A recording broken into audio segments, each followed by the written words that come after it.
लाउनुस् तिम्रो कहाँ आउँछ त फेरि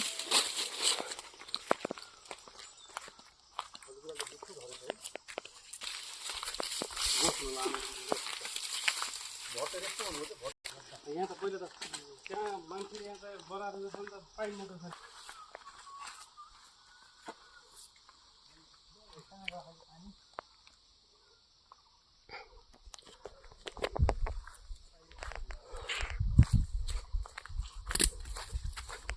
ल हजुरहरूलाई सलिबिरार चाहिएको छ भने यो बरारुखामा आउनु होला। यो जति पनि सलिबिरार छ अहिले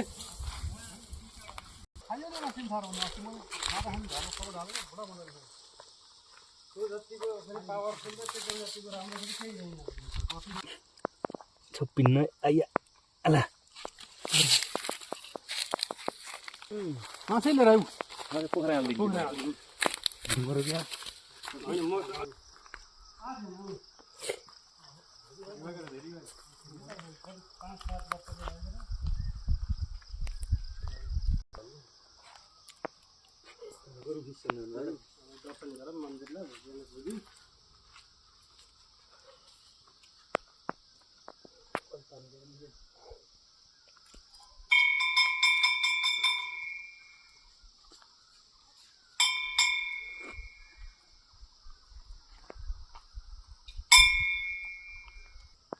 यहाँ हेर त यहाँ सलिबिरार पाइन्छ यहाँ पहिला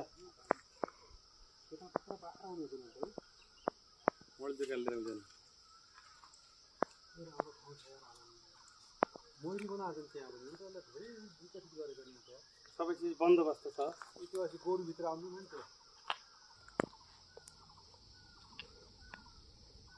त अब यहाँ हाम्रो सिद्ध बाबा मन्दिरमा पाल्नु होला। एकदम रमाइलो छ, रमणीय ठाउँ छ, यति सुन्दर ठाउँ छ, चिसो हावा छ, अनि घुमघामको लागि पनि एकदम उपयुक्त छ। यो सबैजना चाहिँ एकचोटि पालिदिनु होला गाउँमा आएको बेलामा पनि। यसलाई चाहिँ अझै कसरी हुन्छ पर्यटनको हिसाबले पनि अथवा कसरी हुन्छ प्रचार गर्नको लागि पनि सबैजना खटिनु होला। एकदम राम्रो पिसफुल ठाउँ छ, सुन्दर छ, अर्ग्यानिक एकदम यो त्यहाँ सर देखाउँछु घुमाएर है सबै भुएर वारपारी सबै देखाएर भनेपछि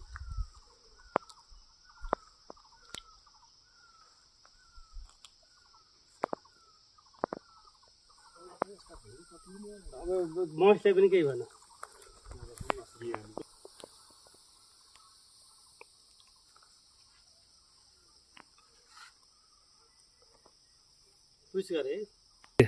र विशेष गरेर यो मन्दिर भनेको हामीले पञ्चमीको दिन पूजा गर्ने गरिन्छ होइन।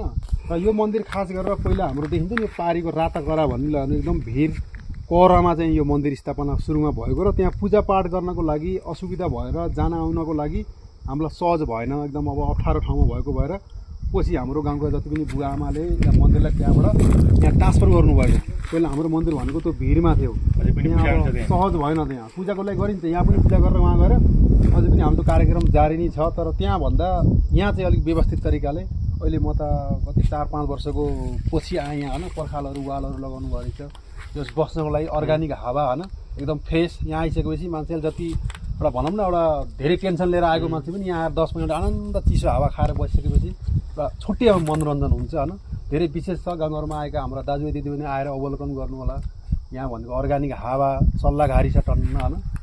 विशेष गरेर हामीले यो भनेको प्राय अब यो उसको पूजा गर्ने भएको भएर हाम्रो सिद्धको पूजा गर्ने भएको भएर हाम्रा सिद्ध हाम्रा बाघ भनौँ भनौँ न बाघ भन्नुहुन्छ। सिद्धको पूजा गरिसकेपछि हाम्रो यो एरियामा अब गाई भैँसी बाख्राहरू चाहिँ सुरक्षित छन्, बाघले कति सताएको पनि छैन। त्यही भएर हामीले बार यसलाई वर्षको एकचोटि सिद्धको पूजा गर्ने गरिन्छ। सिद्धको पूजा गरिसकेपछि हामीलाई यहाँसम्म सबैलाई राम्रो भएको छ। बाघहरूले केही आक्रमण चाहिँ गरेको छैन, ठाउँ ठाउँमा सन्धिहरूतिर लानुहोस् बाघले मान्छे खायो भन्ने घटना धेरै छन् होइन। तर यहाँ चाहिँ हामीले सिद्धको पूजा गरिसकेपछि हाम्रा कसैको घटना भएको पनि हामीले जानकारी त्यो थाहा पाएका छैन भनेर सिद्धको पूजा गर्नुपर्छ।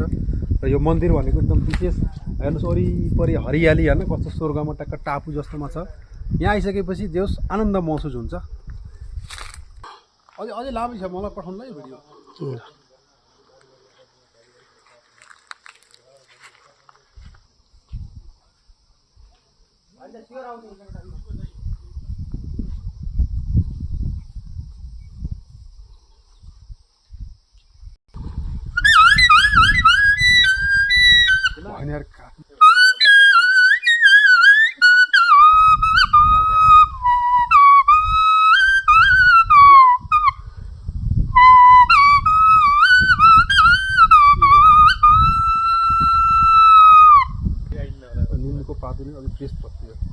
हो त्यो त उयो गराउनु ल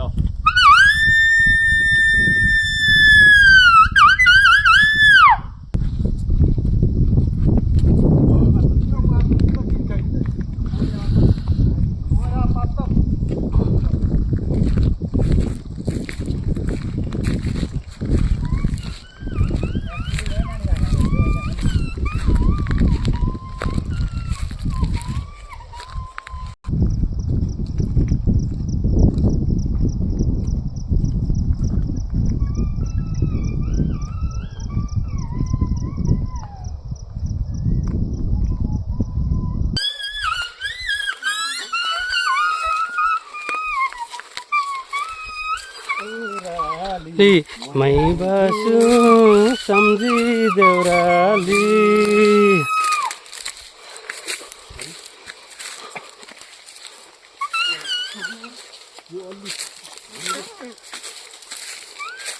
पातहरू कलिलो भयो कि अलिक गरम हुन्छ किप्टेको चामल लिप्टीको हुनु नि पनि पर्दैन